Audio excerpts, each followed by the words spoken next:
So I'm really looking forward to see if Wickd locks it in, what he will counter it with. Well, with that, you'd expect that they're going to let Trundle through without really giving a second thought to that one. We're going to find out, though, because we're hitting Champion Select as to what's going down. First ban is a Warwick. And Darian will be up on his feet celebrating by now. Kevin's not that kind of guy, though. He's just like, whatever.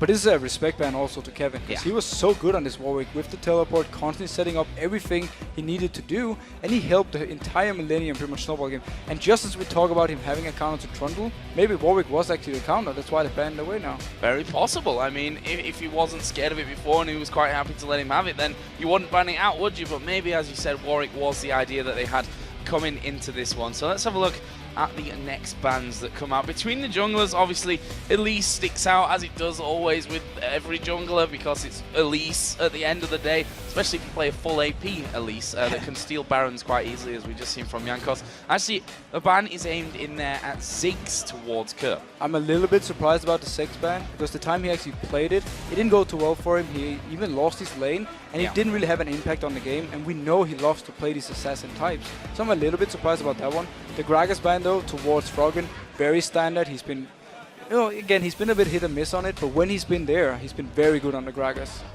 See what he goes for this time around with that Gragas out there. Lucian was taken away. Talked about, we wondered if Creaton's going to get aimed at. You rightly pointed out, though, that he actually got a bigger than most AD carries champion. We've seen him bringing Ezreal, for example, to the table. As well. He brought up to Tristana yesterday.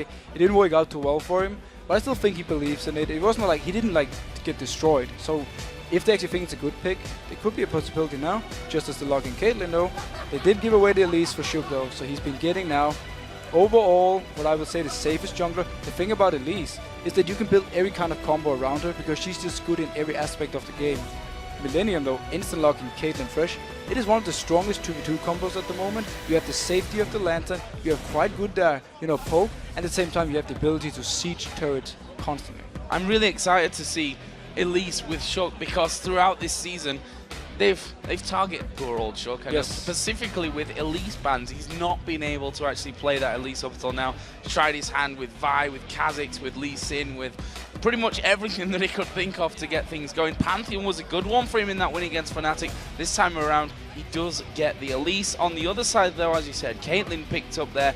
And funnily enough, he's only played Caitlyn once right now, up until now in this season as Creaton, and that was actually in their victory over SK Gaming, where he finished 5-3-6 on that Elise. Other side, it's going to be Jinx Renekton. Yeah, the Jinx being logged in, it's a very hard lane for her. If she does go 2v2 versus the Caitlyn and the Thresh, you could potentially see a line trying to do some movements around the map early on, because he will, unless they get the help from Shuk needed, not really be able to do too much. They can't really harass the Caitlyn.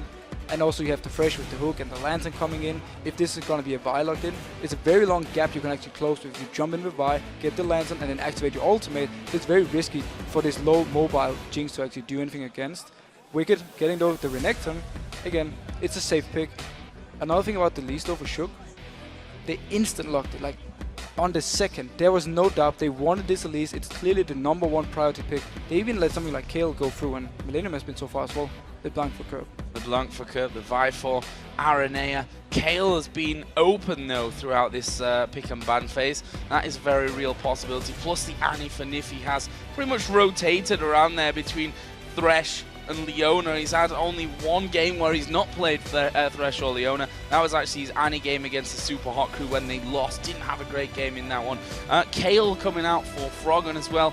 We know how strong Kayle is right now. He played it against Gambit, but again, didn't make that much of an impact. He didn't have too much of an impact, and the issue for him versus the Millenium combo is that if Millenium decides to spread out of the map again, keep Kerp hiding somewhere and then instantly keep a target, Kayle won't really be there to save it unless it's Kayle herself who face checks it. In an open teamfight though, if he times his ultimate correctly on the target that Kerp is going for, he can completely remove all the damage Kerp has done. Well, it comes onto Jree, a man who has dared to bring that Zillion to the table already. Played it against SK. Again, it feels like a trend that I'm going for through these picks. Didn't really go well for him, actually. 0-4-7 that he finished with that one. Jree's another one of those support players, similar to Edward and Yellowstar, that like to cycle through the exact full amount of champions that we've got in League They're of just Legends. showing off how many champions they have on the tournament role. They got it. They got all of them. They got all of them. Because they obviously have them all. So it's nothing really that special. But what will he land on? That's the interesting one here. Mundo would be like the go-to pick. We've seen it before. Shyvana actually. Not really having the dual potential she used to have versus this Renekton, but you know, if you get later in the game, you get around the level 10-11 mark, you can actually start doing quite a lot of damage to him. Teamfight wise, Millenium is not really looking for the straight 5v5s. They want to do the pick comp again like they did yesterday. They have pretty much everything they need for it. Vi can lock down a target, follow up by Kerp. The hook, follow up by Kerp. The split pushing coming in from Kevin, and at the same time you have the safe wave clear and Creaton just, you know, constantly staying in the mid lane and keeping the lane shoved up, so the Millenium can make plays all around else on the map. The combo from Alliance though, way more teamfight based. They really want to get into these 5v5 situations. They want to force the dragon, you know, try and start something. And in this game, if Froggen can manage to land his ultimates on the targets Kerp are going for, he can completely remove him in a teamfight, and that can be a big issue for Millenium. Big issue going through, and just want to touch on that Shyvana now, because we did see it with Kevin for the first game that Millenium played this week after returning from Brazil against that Rocket team. They lost that game. Yeah. How convinced are we with Shyvana in the top lane right now after the changes? Not very convinced. Definitely not by Kevin in that game. He actually was pretty much without any impact. Yeah. And that was mainly, again, Shyvana has been nerfed. It's a lot harder to hit the point where you can duel everyone in this split push scenario. But they obviously believe in it, and they believe Kevin can, you know, shove Wickd out of the lane once you get a few items and a few levels. Well, let's tally up the numbers and see which team you guys think are going to win this one. With 67% of the vote, Alliance currently leading Millenium. And I think you guys at home are pretty much always right. In some cases, a little bit wrong.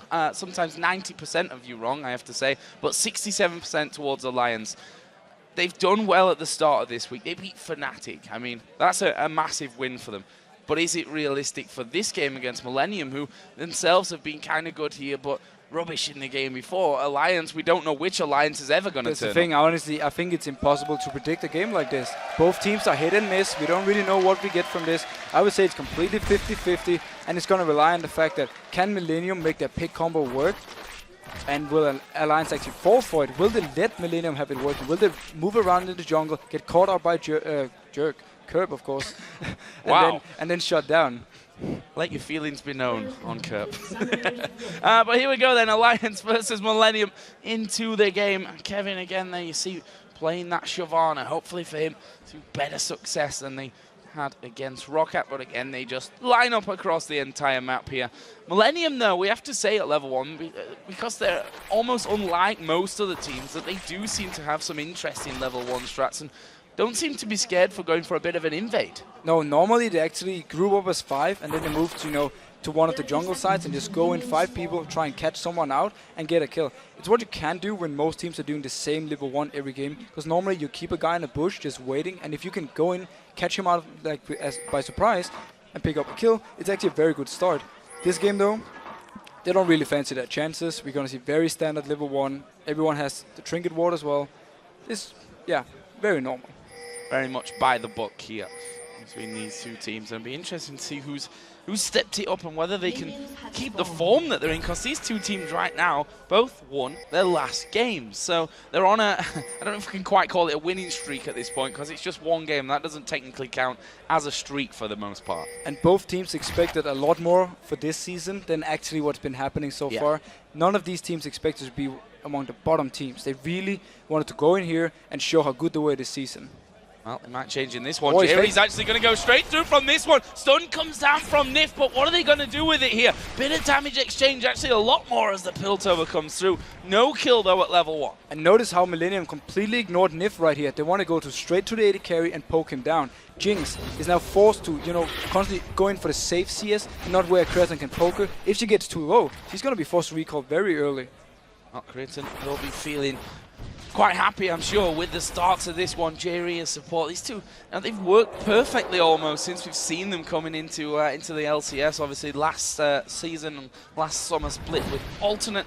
Same team that they have pretty much outside of obviously that change from the top lane with Wickd, with Kevin coming in and Kerp moving to that mid lane. And there he is, going in on towards Froggen. But yeah, talking about the underrated players from earlier, Jree has always been one of these underrated players. He's constantly performing, he's never really having a bad game, and he's always there to help Creaton. And right now, look at his bot lane. Level 2 to level 1, they have built up this huge wave now, and they can just harass Alliance under the turret and, you know, make it very hard for Tabzz to CS. Does that mean that we'll see an early push down to the bottom lane for Shook? He actually does have both of his buffs on right now. Not with the double buffs at level 3. He's currently just doing his wraiths there, so we'll see if he tries to get involved. Mid lane going to be very, very hard to gank. Outside of that slow, really Kerp can get away before Shook can get his cocoon in position. Yeah, I mean, Kerp, he will more or less be able to free farm in this lane, but same with Froggen. The thing about Kayle is she doesn't really destroy anything except for maybe melee assassins lane-wise, so it's going to be fairly safe for Kerp to farm. Froggen will try and shuffle him a lot, and then Kerp just have to CS under the turret and get what he needs. Kill potential-wise, it's very hard for him after level 6 to actually kill Froggen due to the ultimate. And top lane, Shyvana versus Renekton. I feel like we've said this so many times, but it is one of those lanes where, you know, they're going to be bullying each other. Wicked's probably going to be pushing Kevin back until the later stages of the laning phase. Yeah, it's more or less you trade. Oh, yes, he's going on Creaton. Well, Creaton's in trouble here. The jumper's actually getting him locked up, but they've not quite got the damage to finish things off. They sidestep the hook from Jree. Creaton not really having what he wanted, but look at this. Araneae is going to be losing out there to Shook. Who is he going to come across for this one? He actually gets cocoon, but he's already pushed through. Kevin going to dive in there. Shook is going low. Shook's a dead man. First blood comes down, and it might be a second one here. The chains didn't quite have the range from Kerp onto Wickd, but what a first blood. And notice how Kevin, even though he was pushed to his own turret, he moved down before Wickd and collapsed onto Shook, so he had nowhere to go except for trying to flash the wall. Even if he did that, they might have been able to go for an extra hook coming in. Oh, that's a great hook as well. Tabzz forced to flash away. Nyph doing the smart thing there and stunning up the Caitlyn at that backside of things so that Creaton couldn't get in there to do any more damage. Yeah, we have to touch on the thing in bot lane. Alliance did the perfect engage more or less. They got caught out Creaton with everything they had. He wasn't able to net away from the traps from Jinx due to him being stunned, so they got a lot of free damage on him, and that's what they need to get back in this lane. Otherwise, they will just get out-poked. Wickd had a bit of a feeling that Araneae was waiting around. I don't think he spotted him either, not by the position that he's gone for. And Wickd gonna get the double slice and dive straight through, not having to use his flash from that one. And he will just go back off. Wickd, a man who's been over the years used to be camped, quite frankly. But Creaton here is in a lot of trouble. Barrier is in there. Flash was still available and actually will net away from it. But again, taking a ton of damage, using Barrier, using Flash. He's now a prime target for sure. Yeah, Nyph and Tabzz were completely baiting this one. They actually thought they had recalled, but they stayed in the bush and waited for this one. And as soon as they come close, they went in for it. And now Shook being caught out again. Oh, this could be bad news for Shook, but we do have Froggen coming around the side. There are the chains proccing off. He's going to get stunned up. Have they got the damage to finish him up? Yes, they have. Shook goes down. Araneae is going to fall as well. That's double buff for Froggen. And Froggen actually turning things around, having a go at Kerp from that one as well. But Kevin is coming down. I don't think they can catch Froggen. And actually Kevin backs off. Shook being caught out again, but differently this time. They killed Araneae and they got the double buffs. Yeah, this time Froggen was there to help. He came up together with Kerp and they could fight for it. Kerp was completely that's why he couldn't take down Shook earlier, and they had to sacrifice Araneae for it and now give the double buff to Froggen. This means he will be, you know, very comfortable in this lane. And he's now at level 6, which makes the comfort levels even higher for him now that he's got that intervention to basically stop Kerp really doing that much, any critical amounts of damage to him, and being able to actually finish him off from that one. Meanwhile, in the bottom lane, both AD carries back in there now. Both got exactly the same items. Not exactly the same. Boots of speed in there for Tabzz as well, but both with the Doran's Blade and with the Vamp Scepter. I actually expect to see Araneae try and put some focus on this bot lane once he hit his level 6 mark. With the Lantern, we talked about it in Champ Select, the gap he can actually close. It's more or less impossible to ward against him, and if they can collapse on either Nyph or Tabzz, they should be able to take them down. Well, Creaton and Jree are definitely pushing that lane up there as Froggen actually forced to use his intervention there. And Araneae is going to hit level 6. Shook is on the top side. They know where he is. They're going to go for Shook. Actually, Araneae just missed there. He can ult him, and there is the Assault and Battery. Chains go down. They fly in here. They get that kill. Froggen's got no ultimate here. He probably has to back away. He's having a bit of a go at Kerp, but that's not the real Kerp. That's a fake Kerp. Froggen will kill it off anyway, just as a sign of territory. But Shook dies again. But due to Kerp jumping on Froggen at first, he forced out the ultimate, so when Shook came in, there was nothing to save him, and he's just getting out-jungled by Araneae right now. Everything Shook does, Araneae is ready for him and just going on him instantly, getting the kills. And look at that, the blue buff that Froggen, well, I say that Froggen needed, I mean, he does need it because the double buffs that he has there are going to be timing out pretty quickly. You certainly don't want to be losing your buffs, that's for sure, but not really much they can do once Shook is taken down. Araneae playing his positioning perfectly there. He read Shook like a book and was there at that rush on the river before him. Yeah, the general tactic for Alliance have been a lot of Shook is ganking Froggen's lane, helping him out. So right now, Millenium is just countering it. Everything Shook does, Araneae, he's expecting it, and he's nearby spotting him out, and then the entire Millenium just collapsed. They're always the first ones to move in there and get the kill they need. Look at the CS, Araneae are on Vias, head in that front, heading kills by a country mile, 2-1-1 compared to the 0-3-1, and more importantly probably at this stage of the game, has those boots and mobility on already, so he's able to be where he wants to be that bit quicker than Shook can. Yeah, he's definitely way more mobile at this point. He can also jump the walls due to him being by. Elise doesn't have that option. She can only jump to minions or champions. So a lot more mobility for Araneae, and he's so far ahead in both XP now and items that if there is a fight, he's way stronger and Millenium can win it.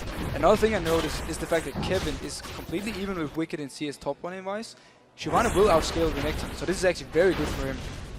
Doing a good job. You can see now up at level 8, actually higher level than that of Wickd. He's doing a great job of constantly pushing him out. Got the workings of that Sunfire cape, and look at this, Millenium are actually starting to work their way around by the enemy red buff. That's actually gone. Shook took that just a little bit earlier on. We did see Elise move towards his bottom lane. This could be bad for Alliance if Shook shows himself while they're so close. Oh, they're spotting now. Yeah, they're actually moving down. It is warded though with the ping, so they will see them coming.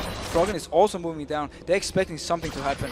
And they'd be right. There's the hook coming out, and it was nicely repelled away from by Shook, and the Chomper's going to just close off that area completely.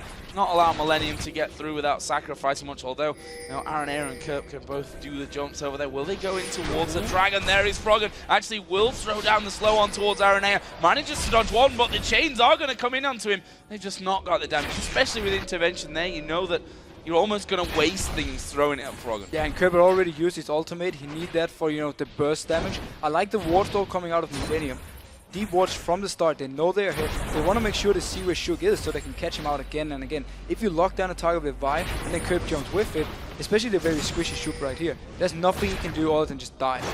One of the interesting facts yesterday, I think, from Creaton's interview at the end of the day was when he said, we felt like we were out of practice. Shook here just got a face check in towards Araneae. Does manage to get himself the cocoon down. Araneae was losing out on this fight, and there is Froggen coming across the side. He's not going to get away. Intervention used there. He was expecting Araneae to turn around. Didn't really need it, but I suppose he gets himself the assist. He got the assist, he got some gold on, he doesn't have his ultimate now though, if Kerp is going for him. Oh, Kerp does go for him, but look at the blast back, and Froggen gonna go aggressive. He's got no mana, but he's got the ignite, and that's gonna be enough. Meanwhile, Jree down in the bottom lane, he's got all kinds of calls out from it. Tabzz goes down, there's the kill. Nyph picks that one up. The box will actually slow them from chasing Creaton to death.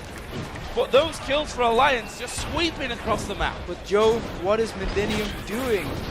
They were so over-aggressive, they completely overextended. Araneae was caught behind the lines, and Kerp couldn't even move for him because Froggen was in between them. So he basically went for Shook alone, and Froggen just came in, collapsed on him, and forced him to run away, so he died.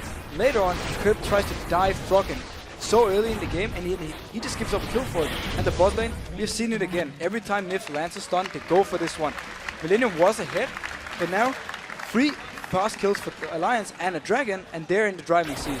Yeah, and the fact is that the Alliance have been doing better in terms of the CS numbers as well. So with that switching kills, with the dragon going their way, we can see that gold has now settled to 2,000 almost in their favor. Great little turnaround from Alliance. 2-0-1 Kayle. We know what happens when a Kayle gets fed. It's bad news for everyone on the other team. And we also know what happens when Froggen is playing well. Yeah. The entire Alliance is stepping up their game. His calls getting better. So for him having this start, it's perfect. And the fact that you actually just punish Millenium for the overextend they did before means Alliance now will at least looking to be winning this early game. But you see Kerp, however, moving towards the top lane. Wickd is fairly low, and his ultimate is on cooldown. Half HP, no ultimate in for this one. There is the damage coming in. He's got a flash, but honestly, is he going to use it? Where's he going to go? He actually flashed in towards Kevin there. For me, maybe not the best of flashes. You know you're going to go down sometimes. Araneae does get caught out in there, diving onto him. He's not escaping this one. Froggen picks that one up. He's now 3-0-1 on the killing spree. Alliance get a turret as well. Great counterplay from Alliance right here. They knew Kerp was top lane. It was only Araneae to defend, and he was an easy target. The flash cocoon coming in from Shook, that was a nice play. Top lane wise, the reason Wickd flashed was he tried to stun Kevin under the turret and then maybe pick up a kill with it. I think actually he did land the stun, but it wasn't enough. Not quite enough damage coming out from that tower. Alliance have also pushed this bottom lane, and well, that's a textbook rotation that they're going for now. Take the middle tower, bottom lane's already pushed up, the two guys in mid move to bottom, easy peasy. Yeah, especially because they knew Kerp was still top lane and they knew Araneae was dead. So there was nobody to come down and defend with the bot lane of Millenium. It's a nice rotation from Alliance, and they're just using their lead pretty much perfectly and playing also very low risk, to be honest. Low risk.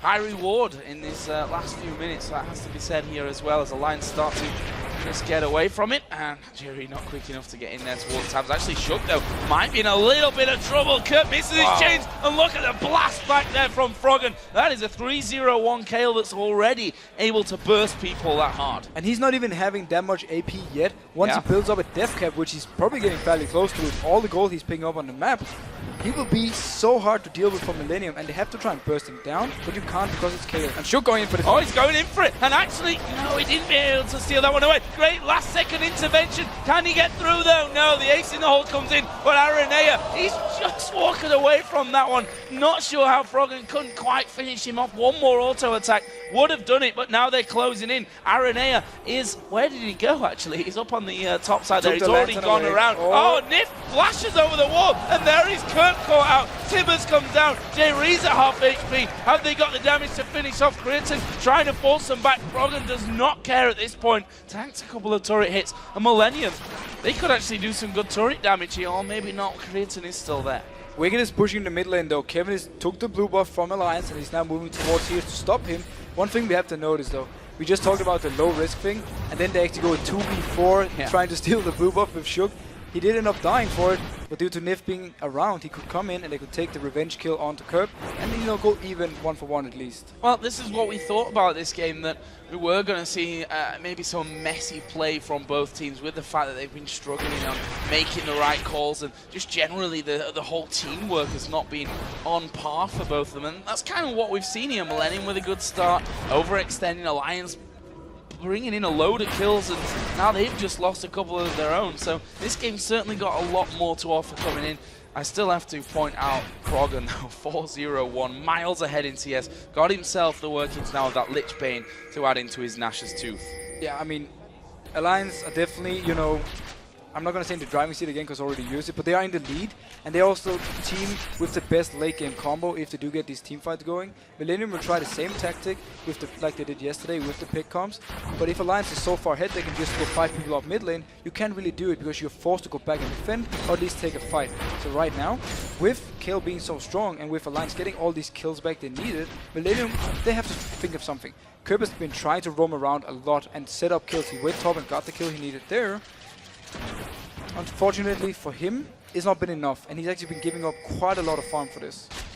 Quite a lot of farm indeed. 44 CS that he's actually behind there in that lane. AD carries are actually, well, they're bang even, aren't they? 137 to 136 on that front. The top lane, actually Kevin is pulling ahead of that Renekton. We'd expect that to happen here as well, as he starts leveling things up to level 12 now. That works out nicely for him, but look at Alliance pushing up as a unit through the Millenium jungle. And they're trying to catch them out. They're actually spotting Araneae already with the ward Shook just put down.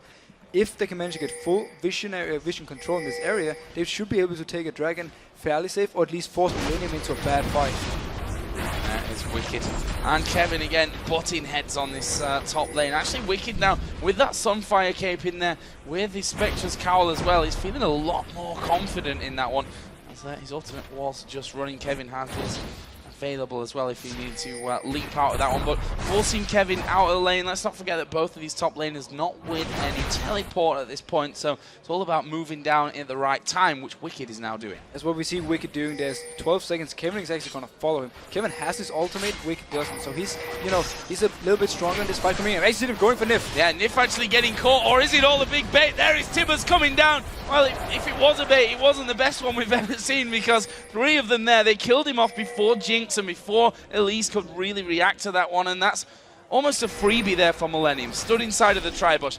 The question now is, does that freebie kill lead to a dragon for Millenium? At least for them actually to be, you know, in the favor of this fight. Alliance might still want to try and fight for it because Froggen still has his ultimate and he has so much damage. They might try and go for this one, or maybe they'll just try to take a steal. We will see. Let's see how good Shook is at smiting down Dragon. Very good, apparently. He's going to pick that one up. Wickd was at the front tanking all the damage. Cocoon actually went through them. They managed to hook him. Wickd, there is the intervention. They turn around. Millenium getting burst down as Kevin will join in the fight onto the back. Good flash from Froggen, but he won't get away. But I don't know if Kevin's going to get away either. Shook did actually die. Well, here comes Jinx pushing straight through. Super Mega Death Rocket already used, so no execution available. And that will be a 2 for 2. Dragon, though, did go to Alliance. Yeah, Alliance picked up the Dragon, and there were only 4 members there. Yeah. Nyph was dead. He wasn't even close to being in the fight. So the fact to get a Dragon and 2 kills is a big win for Alliance. And it shows how strong they actually are in these fights. So right now, especially Froggen, the ultimate he lands onto Wickd once he got hooked, it meant that Millenium was wasting so much damage on trying to take him down. And in the end, Wickd actually survived. Let's have another look at that one. He's starting with a smite from Shook. The fact that he can Q smite it is so strong and it's very hard to deal with to execute. But we see right here, notice how they collapse on Wickd. He gets ultimated by Froggen. That is so much damage avoided. Kevin does come in from the backside and gets the kill he needs on Froggen, but he has to flash for it. And in the end, he's not tanky enough to, you know, to survive these 3 members. So he ended up going down and he just trade 2 for 2. Smart flash though by Jree. Had he been hit by the slow, he would have died and given another passive proc for Tabzz. Well, look at this. Passive proc, but this is not passive play. Alliance pushing up towards that blue buff once again. Steal it away. Shook says thank you very much. Don't even need to worry about that one. And now, with Froggen having that Lich Bane complete, sat at 5-1-2. What actually happened to Kerp there? He was fighting against Wickd there. Wickd's Renekton against Kerp, yeah. And he barely touched him. He couldn't do any damage towards him, and Wickd already got some early magic resist. He's building the full tank. This is what we like to see from Wickd. Some, you know, some builds where he can really go into the team fights and be the Wickd type we know. The guy who loves to take all the damage and be in the front line of his team. And Alliance is starting to control the jungle here, scanning as they go. There's a red buff for the taking, which will be given over towards Froggen. The top lane is pushing right up onto the turret. It's Araneae. Oh, traps. Lands straight on top of the chompers. Wickd, as I said, on that top turret, that's there for the taking. That's not anything that Millenium can stop happening now. And again, such a smart rotation from Alliance, because they forced Millenium to move towards the red buff to try and, you know, avoid something happening there. So Wickd was just free to take the top turret meanwhile, and now the rest of the team moved up there and joined him. Oh, Kerp going in. There is a full burst, but there is the intervention, and the burst right back at you, Kerp. Tabzz finishes it off with a super mega death rocket, and that is exactly the danger that we talked about with this LeBlanc against the Kayle, that as soon as Froggen sees who he's going for, he'll give him the ultimate and they'll survive it. And this time he didn't even need the ultimate. It was actually the barrier from Tabzz. The ultimate came in later. Didn't really absorb any damage of this. Meanwhile though, the damage they can put back on Kerp when he's actually going in is insane. You saw the burst from Froggen and then the rocket come in from Tabzz afterwards. That's another assist for Froggen. He's got another 1,200 gold to spend. There's 2,700 gold for Tabzz to spend as well. Is Araneae going to go in there? Oh, and he just recalled in the nick of time, and he knows that he can't touch Wickd. I mean, Kerp, the burstiest on the team, couldn't even touch Wickd either. No, Wickd is so tanky at this point. I'm not sure how Millenium will deal with him. Creaton is fairly, you know, both farmed and fed, but he needs a last whisper before he can actually deal with Wickd on his own. So before he has this last whisper, Millenium just has to try and extend the game. We have to give him credit though. 3-0 in such a hard early game. It's very nice. Oh, Araneae going for it. Oh, Shook getting caught out there as the assault and battery going on towards Nyph. Chompers come down, stuns on towards Araneae. Can they get the finisher here? No, he gets off to the back. Shook finally goes down to Kevin, and now it is Wickd that has to back away. He was trying to tank him up, trying to run that to run the stoppage. The Super Mega Death Rocket completely off target, but look at this. Froggen, Lich Bane on him with that Nash's Tooth. He's going to rip through towers. And once again, a little bit weird movement in this game. Alliance was staying with 2 or 3 people to try and defend this blue buff and got caught out. Nyph was in the base and Froggen was split pushing, so they didn't have to really do anything there. Oh, but Kevin might be in trouble. Nyph moving in there. There's the stun coming down. There's the slow. Actually, he hit the minion at the back there, so he didn't get slowed. And that pretty much stopped them being able to chase Kevin through. It would be very hard for them to actually kill Kevin though, due to the fact there was no ultimate on Jinx, so they didn't have like the last execute burst they needed. On the other hand though, Froggen did manage to take down the bot turret and he's staying around now. He will try and go for Kerp. Oh, he's going to come around the corner. There is Kerp and the slow comes in. Half health gone. That is Q and an auto attack. That is a lot of damage.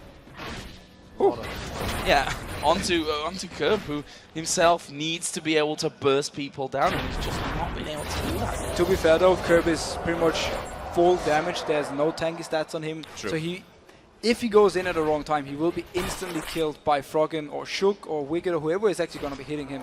And that's going to be quite a big issue, because he will feel very scared to go into these fights, and he really needs to time it perfectly to do something.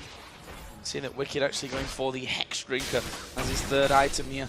I like that he's gone Hex Drinker as his third item, got in those tanky stats before with the Sunfire Cape, with the Spirit Visage. No, but we can defend the Hex Drinker. It is a smart pickup versus a LeBlanc. Yeah. Because once he goes in there, if he's in the face of LeBlanc, she can only go for him, nobody else. And with the Hex Drinker, he will always be able to survive the burst here in the next at least 10-20 minutes before Kerp, or if Kerp should get really fed, it might be another story. About half a minute until Dragon comes up. Froggen actually just finishing off the red buff camp there, and obviously the red buff itself as the Lions start to move into position. Millenium ready for this one though, they're moving down as well. Both teams are ready, and Millenium needs to catch someone out. Oh, actually Araneae went straight in there, but Nyph stopped the rest of the team being able to join him. Shook has gone on towards Araneae. Super Mega Death Rocket comes through. There's a lot of damage, but can they finish anyone off? There's a hook from Jree to stop them down. Millenium losing a ton of HP. No one died, but they can't now challenge for Dragon. They can't challenge for this one. Alliance used 3 of their ultimates, but nobody went low. They're simply the stronger team 5v5. They're using it here. Nice stun by Nyph though. When they went in here for Wickd, he was there. He stunned the target so they couldn't move in. And overall, Alliance is just playing so well. Wickd there tagged up the turret, and well, it doesn't matter. Araneae is going down from this one. Assault and Battery was used, but look at how much damage he's avoided. Finally, it finishes off, and they're able to get in there, get that kill onto him. Shook has gone up in the air as well from the rappel. He finally comes back down. Turret's going to go down. He will fall to the ace in the hole. Jree's low, and look at Tabzz ripping through them there from that backside. Not quite enough damage to finish off. That's a 2 for 2, but an inner turret went down, as well as obviously the Dragon just before. But it was a very risky dive by Alliance. They didn't have the ultimates they needed. There was no tables, to come in. The rocket from Tabzz was not available as well, so they kind of went in with only the ultimate on Froggen, and still they managed to trade 2 for 2 and get the turret they need. It just shows, actually how far ahead Alliance is, due to the fact that combo, teamfight-wise, is so much stronger than Millenium's. Now let's have a look at the gold here. 42,000 to 35,700 gold. Solid little lead that Alliance have. 5 bombing turrets as well, which means that the pressure is really on Millenium here, because they're not safe anywhere on their own side of the map even. No, and it's just a matter of time before Alliance decides, either we're going to split push because we think we're stronger in these 1v1 and 2v2 scenarios, or we're going to group up as 5 people and just shove down a lane and force Millenium to react to it. If you notice though, Creaton, 4-0-1, he needs to be the one carrying Millenium at this point, because he is fed. He has the items he needs, he's almost completing his last Whisper, and he's playing Caitlyn. Late game Caitlyn, you can really do a lot of damage and you can play very safe. If you stay safe, that's the point. If you stay safe. He has to stay safe in these fights, because without Creaton, they can't really do anything in them here. We can see that he's pushing up. This inner turret actually is going to go down by the looks of it. Millenium might not quite finish it off there, with the fact that 3 people from Alliance starting to move in. But the fact is that Creaton stood by his statement to us yesterday and said, no, what I said about AD carries not being able to carry, I still stand by that one. Funnily enough, coming into this game, he looks like he's one of the last hopes maybe for Millenium in this match. He is, and he actually has the good point right here, where Wickd is pretty much the only one who can get to the backline very fast with the double dash. So if he's able to avoid getting stunned by Wickd or the flash tables from Nyph, he should be able to be fairly safe and deal out the damage needed. I do, however, feel a bit scared or sorry for Kevin, because once he goes towards this backline of Alliance with both Elise, Kayle, and Jinx, he will die very fast, and then Alliance can kind of rush over the rest of Millenium. They are starting the Baron now. There's no vision on it. They have the vision advantage. You know that Araneae is coming around. Baron is at half HP. Araneae still stalking around here. They still hold vision of him. Araneae gonna be burst down. He does get it, but he doesn't get the steal. Alliance pick up the Baron and they pick up the kill as well. They crucially lost very little HP. Kerp's on the other side of the map, who he will get an inner turret for this one, but he might have to recall because I'm assuming that Alliance to counter that are just going to shove straight up mid. If they can go and get the inner in this one, because Araneae is dead and Kerp is now recalling from the bot lane, with Kayle and with Jinx, you can really take towers fast. Araneae, he almost managed to steal it. You saw on the player cam down there, he knew he was close. And look at this, they've managed to hook in Froggen. That's going to bait out the intervention. Jree takes a burst. Oh, super mega, not quite a death rocket. He's going to go flying straight through into the base. Turret didn't go down from that one, but they were factoring in the fact that they could go under the turret with intervention still up. Without that, though, they don't want to risk it. And they can stay. They have the Baron buff, they have the regen. Wickd is rejoining them now. They can just wait for Froggen's ultimate to be ready before they actually go for the real fight or the dive that they can do actually, because they're so far ahead. They move up towards the top lane. That has already been pushing in. Araneae sat inside of the bush, which his teammate Kerp tried to use earlier on to burst down Tabzz, but we all know how that one ended. Kind of fell flat on his face. Is Kevin going to get caught here? They throw Tabzz at it. That's a lot thrown down on towards Kevin. That might come to haunt them a little bit later on if they need the use of Tabzz. They're going to go on towards Tabzz. Assault and Battery was used. They push a lot of damage back, but there's a flash group stun for Nyph. He doesn't even need Tabzz here. They pick up the first kill onto Jree. Box times out. Alliance can tank it up. Have another inner turret away. And we see the ultimate from Froggen once again. Araneae jumps on the target, instantly ultimated by Froggen, and they can't do any damage to it, and the rest of Alliance can come in and collapse on them. There was a bit of a waste of Tabzz, but Nyph just went in and he just stunned 3 people without the Tabzz. That was impressive. Creaton just got hit by Zap there, and he can't afford to go low. He has to, as we mentioned, stay safe in these fights. But on the same time, he can't be so safe that he has no contribution to the fight. Otherwise, it makes no sense having him in this position anyway. Alliance are rotating around. They can tank it up thanks to Wicked stats. And that's the thing, again, Wickd, his teamfight job is to just run after Creaton all the time and get him out of the fight. Oh, Wicked here, though, is going to get pulled in. There's the intervention once again. They baited it out of Alliance, but with the bait, they're going to be able to pick up the Indian. Kevin dives in. They are going to go on towards Wicked once again, but Kevin turned back around, and Tabzz is going to pick up the kill. Will he follow through? No, but Froggen will. Creaton is able to back away, but for how long? He's kind of zoned out here, and Kerp is going to have to try and burst them back. Both him and Froggen doing a lot of damage to one another, and in the end they both go low. Ace in the hole. Blocked from Wicked.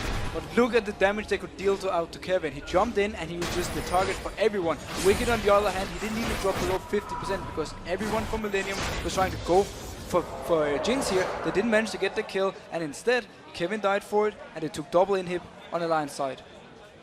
So, after all that, let's have a look down some of the items that were picked up on recall from Alliance. Quicksilver Sash actually coming out there for Froggen. Guardian Angel was picked up by Tabzz on Jinx. We also saw an Aegis picked up in the end by Nyph. So that's going to give him that shield here coming in. We talked about it before, the Hexdrinker shield, for example, but now they got a second one for the rest of the team. Yeah, and it's going to help versus the burst from Kerp. If you can make a target survive the burst from LeBlanc, you're going to be able to, deal out damage from there.